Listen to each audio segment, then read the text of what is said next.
Hello and welcome to my Q&A video. If you're new here, hello, my name is Catherine Reid and I'm a jeweller and small business owner based here in Northern Ireland. I asked you guys over on my Instagram story to ask me anything, so you asked me loads of questions. Lots of really good ones, lots of deep ones as well, so let's get straight into it. First question, where did you learn to make jewellery? So I learned to make jewellery at university. I had no experience in making jewellery before this. I studied BA Honours Jewellery and Silversmithing at Edinburgh College of Art, which is part of the University of Edinburgh in Scotland, and that is where I learned all of my making skills. So I went to university having never made a piece of jewellery in my life, but thankfully it all turned out okay. How did you come up with the idea of the nose rings and how did the first versions look like? Good question. The nose rings are a continuation of my previous work. So during my final year of university, I lost, oh man, no, don't get emotional. I lost my childhood dog Buddy during my final year of university, which is obviously a big year of university, and we lost him at Christmas and it was horrible. There's no other way of putting it. So I came back to university in January and I created a medal. A medal is, it's not stereotypically what you'd think of like a sports medal, but a medal in terms of jewellery and silversmithing is a small sculpture that holds a story or meaning or narrative within the piece. So I created the Buddy medal. That's what my dog was called. He was called Buddy and I had him for 13 years. So it was a wax carving of his nose on the front, and then on the back was a small carving of his little dog basket with his little blanket pulled out, just how he left it. So it was a piece to remember Buddy by. And I also created 4 more medals, all wax carved and cast in various materials that all told stories from the farm. And this was when I really fell in love with wax carving. The Buddy medal was my favourite piece that I created out of my whole degree show collection. So I wanted to take that piece and continue with that work, where I'm making jewellery that's quite sculptural, but also with a lot of meaning and narrative and story within it. Rings are personally my favourite piece of jewellery to wear, and I felt like the previous collections that I had made were lacking rings, so I wanted to make more rings. So I took the idea of the noses, the wax carved sculptural noses, and combined it with rings to make nose rings.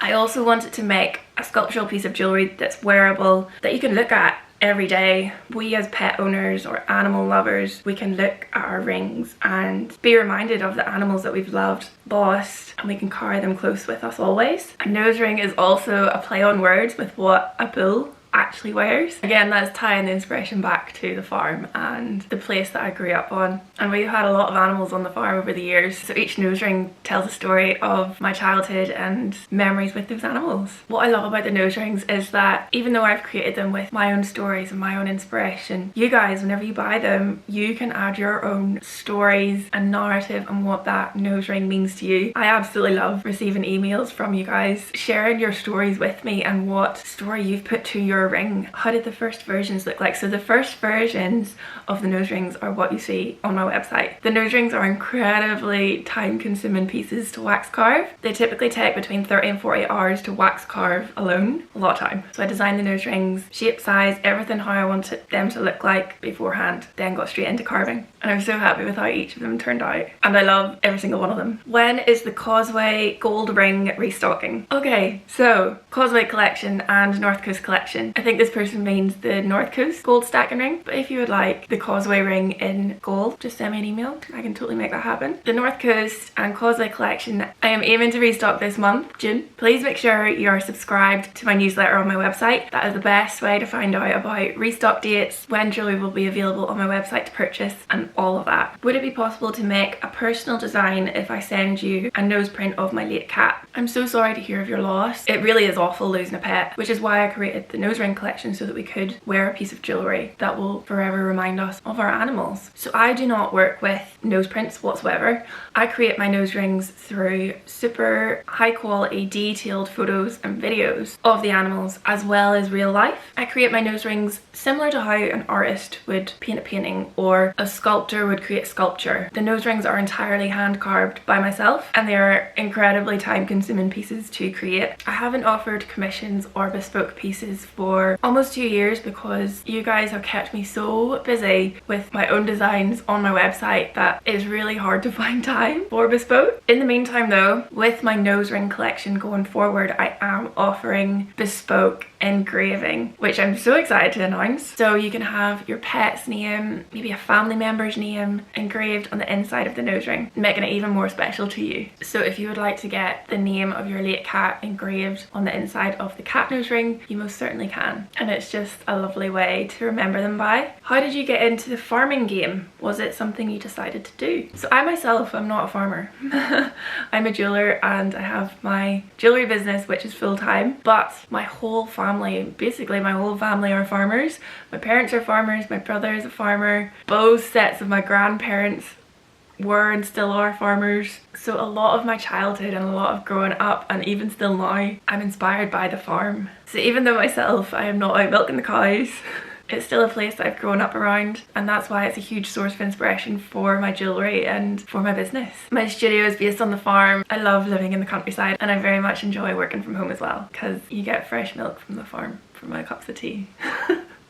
Fave place you travel to in New Zealand? This is a hard question. I have been to New Zealand 3 times. I spent lockdown there in 2020, and then I went back last year, and then I went back this year. It's just one of those countries that I keep going back to because I love it so much. I definitely prefer the South Island over the North Island. I've travelled the South Island quite a lot, and I don't think there's anywhere in the South Island that I wouldn't go to again. If you've been to the South Island of New Zealand, you know what the views are like. The views are insane. Everywhere you go, it's just like, what?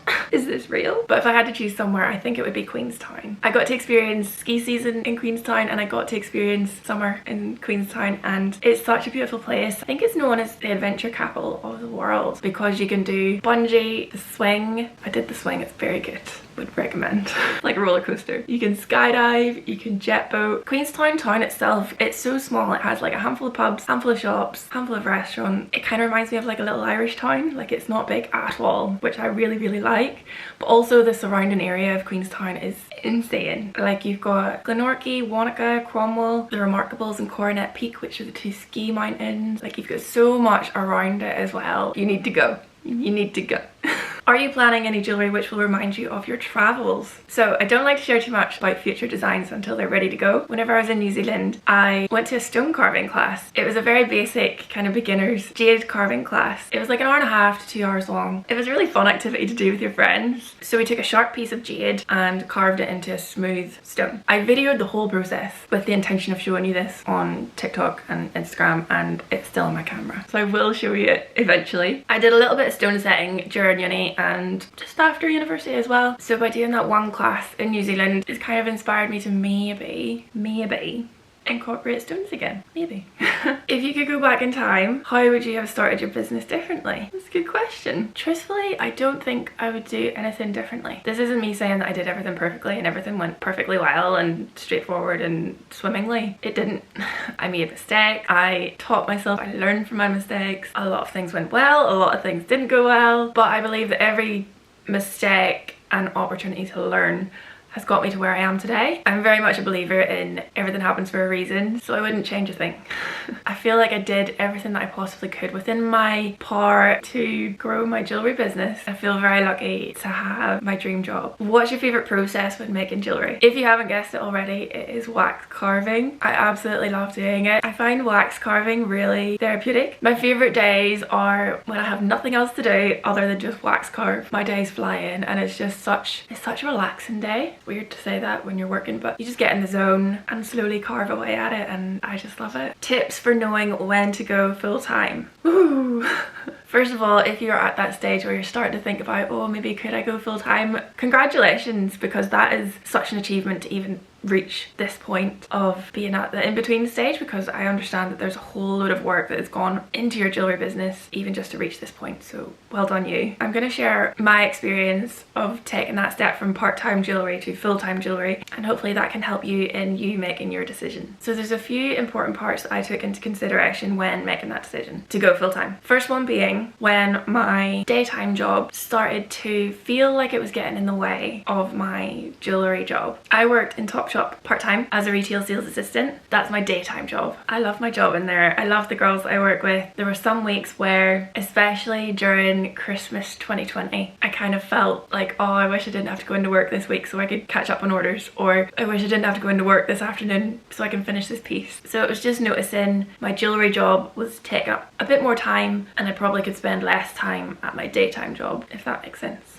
So yeah, that was the first kind of indicator. The second kind of important thing that I considered was I had a best seller. So I had a best-selling piece, a best-selling collection that sold well in the past, and I knew it could then sell well going into the future. So that collection was my ear tag collection. I'm bringing it back, by the way. Like, I'd sold lots of that in the past and I knew that I would continue to sell that in the future. And at the end of the day, what you sell is your wage. So it's important to consider that. And the third point that I considered, I don't really know what to call it, career goal, what you want to do at the end of the day. So with my part-time job in retail, I love my job, but it wasn't my forever career, if that makes sense. I was made redundant during lockdown in January 2021 whenever Topshop closed its doors. Obviously I had that choice in, do I get another part-time job or do I give this jewellery crack a go full time? And I did, and I haven't looked back since, because at the end of the day, like, I went to uni to study jewellery and silversmith, and this is what I want to do, and it's what I want to do forever and ever. So those are the kind of factors that led me to my decision to become full-time. I absolutely love my job and I feel very lucky to have my job, and I get to do this full-time every day. So hopefully sharing my experience will help you in making your decision. I'm very excited for you and good luck. How many dogs do you have and what are their names? So we've got 3 farm dogs,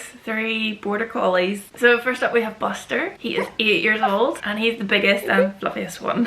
Next we have Charlie. He's just turned 7. Last but not least we have Flo, and she is 2. She is the baby of the group. They're so spoiled. They're in the house. What camera slash lens slash mic setup do you use, and what does your filming setup look like? I'll run you through every single piece of equipment that I use and briefly what I use them for. Let's start with phones. I have 2 phones. I've got a work phone and a personal phone. I needed to separate my life about 2 years ago, so I use my work phone for reels, Instagram stories. It is a Samsung Galaxy S10. I believe it's 5 years old now. All of my reels, TikToks I videoed up until about Christmas has been on this phone. It's done so well. Next is cameras. The camera that I'm currently videoing on is a Canon G7X Mark III. I purchased this at Christmas for more better quality videos, YouTube. I'm slowly transitioning between my phone and this camera for reels, TikToks and video content. So far so good. I really like this camera. Next I have this camera, which is a Nikon D5100. Would you believe that I bought this 13 years ago? I bought this whenever I was like